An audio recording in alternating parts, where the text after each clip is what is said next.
Ready to dive deep with the Dalai Lama? We're going to be unpacking his book, The Art of Happiness. Oh, yeah. And trust me, I love that book. there's some seriously thought-provoking stuff in here. Um, we've got stories, Yeah. Buddhist philosophy, and practical advice, Mm-hmm. all rolled into one. Mm-hmm. Think of it as a masterclass in navigating life's ups and downs, Right. learning to shift your perspective and finding meaning even when things get tough. You know, one of the things that struck me most was how the Dalai Lama tackles the concept of suffering head on. He doesn't shy away from it.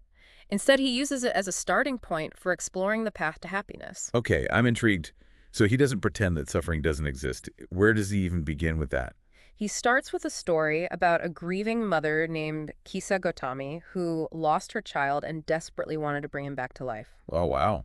She goes to the Buddha, Okay. convinced he has some magical cure for death. So she's basically asking for immortality. Exactly. And the Buddha, in his wisdom, doesn't dismiss her grief or tell her it's impossible. Instead, he gives her a task: to find a mustard seed from a house where no one has ever died. Ah, I see where this is going. That's a clever way to make her confront the reality of death, right? Exactly. Kisa Gotami searches and searches, but every household she visits has experienced death. It's a powerful way to illustrate the Dalai Lama's point that suffering is a universal experience woven into the very fabric of existence. But isn't that a bit bleak? Like, where's the hope in that? That's where it gets interesting. The Dalai Lama isn't saying we should just wallow in misery. He's saying that recognizing the universality of suffering can actually reduce our suffering. Hold on, I'm not sure I follow. How can acknowledging suffering make it less painful? Think of it this way. When we try to deny or resist suffering, we create an additional layer of suffering. It's like struggling against a strong current instead of learning to swim. It exhausts us and keeps us from finding peace. So it's not about pretending everything is fine, but about changing our relationship with suffering. Precisely. The Dalai Lama argues that acceptance is the key. Okay. Not resignation, but a clear-eyed acknowledgement that suffering is a part of life. You know, that makes me think about how we often blame others for our unhappiness. It's so easy to get stuck in that victim mentality. The Dalai Lama calls this the victim stance, and he highlights how prevalent it is in modern society. Yeah. We blame the government, our families, our genes, anything to avoid taking responsibility for our own happiness. And it's not just about blame, right? Sometimes we turn that inward and get stuck in self-hatred. You're right. The Dalai Lama was actually surprised to learn about self-hatred because it was so foreign to his Buddhist upbringing. Oh. It highlights how much our emotional landscape is shaped by our culture and experiences. Yeah, for sure. But regardless of who or what we blame, this victim mentality keeps us trapped, right? Exactly. It's a form of self-created suffering. Right. The Dalai Lama emphasizes that true freedom comes from recognizing our own power to choose how we respond to challenges. So how do we break free from this cycle of blame and self-pity? What's the antidote? The Dalai Lama offers a powerful tool: shifting our perspective. Okay. He uses a personal example to illustrate this. Okay. He talks about losing his homeland, Tibet, a profoundly tragic event that caused immense suffering for him and his people. That must have been incredibly difficult for him. I can't even imagine. Absolutely. But what's remarkable is that he doesn't deny the tragedy, but he also highlights the opportunities that arose from this forced exile. Wait, so he found opportunity in losing his country? How was that even possible? He talks about how being a refugee meant hardship, but it also freed him from certain formalities and restrictions, Okay. allowing him to connect with people and ideas he might never have encountered otherwise. So he turned a devastating loss into a chance for growth and expansion. Exactly. It's a powerful example of how reframing our experiences can profoundly change how we feel and respond. That's such a profound concept, but how do we actually do that? I mean, it's easy to say, shift your perspective, but how do you actually put that into practice, especially when you're in the midst of a difficult situation? The Dalai Lama acknowledges that it's not easy. Right. It requires conscious effort and practice. Mhm. But he offers some really practical advice. He suggests that instead of dwelling on what you've lost, focus on what you still have. Instead of asking, why me, ask, what can I learn from this? So it's about actively looking for the lessons and the opportunities, even when it feels like everything is falling apart. Precisely. It's about training our minds to see the world through a lens of possibility, even in the face of adversity. You know, that reminds me of this Buddhist meditation practice called Tonglen that the Dalai Lama talks about in the book. It's all about transforming suffering into compassion. Have you ever tried it? It's a fascinating practice. Instead of pushing away suffering or trying to escape it, Tomlin invites you to lean into it. Yeah. Not just your own, but the suffering of others as well. I'm not sure I understand. How do you lean into suffering without getting overwhelmed by it? It's not about dwelling in the pain, but recognizing that suffering is a shared human experience. With Tonglen, you visualize breathing in the suffering of others, taking it into your heart, and then breathing out compassion, relief, and healing energy. Wow, that's intense. It sounds almost counterintuitive, like you're inviting more suffering into your life. It might seem that way at first, but the Dalai Lama explains that it's actually a practice of transforming suffering into compassion. It's about connecting to that shared humanity and recognizing that we're not alone in our struggles. So instead of pushing suffering away, you're acknowledging it, holding space for it, and then transmuting it into something positive. Exactly. It's a powerful way to cultivate empathy and break down the barriers of self-centeredness. It challenges the idea that happiness is only about focusing on our own well-being. I remember the Dalai Lama giving an example in the book about visualizing a starving child and offering them your own resources. It's not about literally giving away your food or money, right? Right. It's about cultivating a deep sense of empathy and connection. It's like saying, your suffering is my suffering, and I want to alleviate it as if it were my own. It's like expanding the definition of happiness itself. It's not just about my own individual happiness, but about contributing to the happiness of others. Almost like happiness becomes more of a collective experience. That's a beautiful way to put it. And the Dalai Lama is clear that this practice can be challenging, especially if you struggle with self-hatred or low self-esteem. He emphasizes the importance of meeting yourself with compassion and recognizing your own inherent worth. That makes me think about how the Dalai Lama was surprised to learn about the concept of self-hatred in Western culture. It was so alien to his Buddhist upbringing. It really highlights how our emotional landscape is shaped by the culture we grew up in. But the Dalai Lama offers a powerful antidote to self-hatred, recognizing our own inherent potential as human beings. So instead of focusing on our flaws and shortcomings, he's saying we should focus on our strengths and possibilities. Exactly. He reminds us that no matter how flawed or imperfect we may feel, we all possess the seed of enlightenment, the capacity for boundless love, compassion, and wisdom. So it's about recognizing those qualities within ourselves and nurturing them. Precisely. He encourages us to remember that we are all works in progress, diamonds in the rough, waiting to be polished and revealed.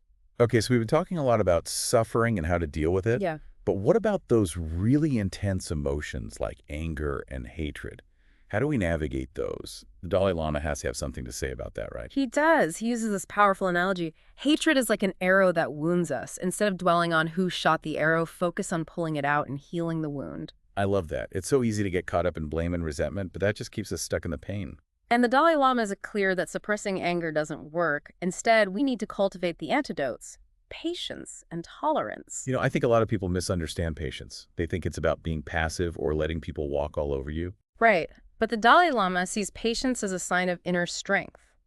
It's a conscious choice to respond skillfully rather than reacting impulsively. It's about choosing a path that leads to peace, both for ourselves and for those around us. Exactly. He even connects patience to humility. He says true humility is having the capacity to retaliate, but choosing not to. That's such a powerful distinction. It's not about weakness. It's about making a deliberate choice to respond with compassion, even when it's difficult. And it's about recognizing that anger and hatred ultimately harm us more than they harm anyone else. They cloud our judgment, disrupt our inner peace, and damage our relationships. And that leads to another powerful concept that the Dalai Lama emphasizes. Yeah. Forgiveness. Yes. Not necessarily condoning the actions of others, but releasing the grip of anger and resentment that poisons our own hearts. It's about freeing ourselves from the burden of the past so we can move forward with greater peace and clarity. Exactly. It's about recognizing that forgiveness is ultimately a gift we give to ourselves. So where does spirituality fit into all of this? Does the Dalai Lama talk about religion? He does. He believes that religion can be helpful, but it's not a requirement for living a spiritual life. So it's more about cultivating those inner qualities of kindness, compassion, and connection. Yes, he sees true spirituality as about inner transformation, not just outward rituals. It's about embodying those qualities in our daily interactions, regardless of our beliefs. So are you saying that we can be spiritual even if we don't identify with any particular religion? Absolutely. The Dalai Lama actually sees these basic spiritual values as more important than religious affiliation because they are universal applicable to everyone. That's a powerful message, especially in a world that often feels so divided. Yeah, It's like he's saying that spirituality is about finding that common ground, that shared humanity that connects us all. exactly. He reminds us that there are so many things that divide us. Religion shouldn't be another source of conflict, but a force for healing and connection. And he certainly embodies that in his own life. There's a story in the book that really struck me. The Dalai Lama was at a reception, and there was this young man in the crowd who seemed deeply troubled. As the Dalai Lama passed by, he stopped, broke free from his security detail, and went directly to the man. I remember that story. It's a beautiful example of his compassion in action. Instead of just offering words of comfort, the Dalai Lama took the man's hand and held it for a long moment, looking into his eyes with such deep empathy. It was such a simple gesture, but it spoke volumes. It reminds us that true spirituality isn't about grand pronouncements or elaborate rituals, but about those small acts of kindness and connection that touch the very core of our being. That's such a powerful reminder. So often we get caught up in the complexities of spiritual practice, but it can be as simple as offering a kind word, a listening ear, a moment of genuine connection. You know, this brings us back to that idea of inner transformation that we were talking about earlier. The Dalai Lama emphasizes that true spirituality is about cultivating a disciplined mind, one that is free from the grip of negative emotions and filled with qualities like love, compassion, and wisdom. And he's clear that this isn't a quick fix, right? It's an ongoing process, a journey that takes time and effort. Exactly. Yeah. He shares his own daily practice, which involves hours of meditation and prayer. But he also points out that spirituality doesn't have to be confined to formal practices.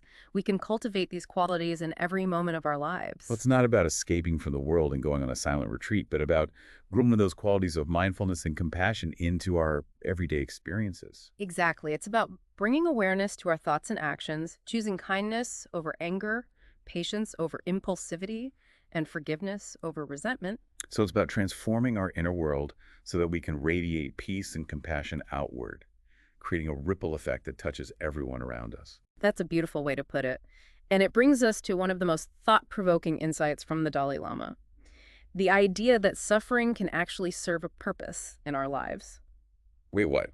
How can suffering have a purpose? Isn't the goal to avoid it? I have to admit, the idea that suffering has a purpose is kind of blowing my mind. Yeah. I mean, our culture is all about chasing happiness and avoiding pain at all costs.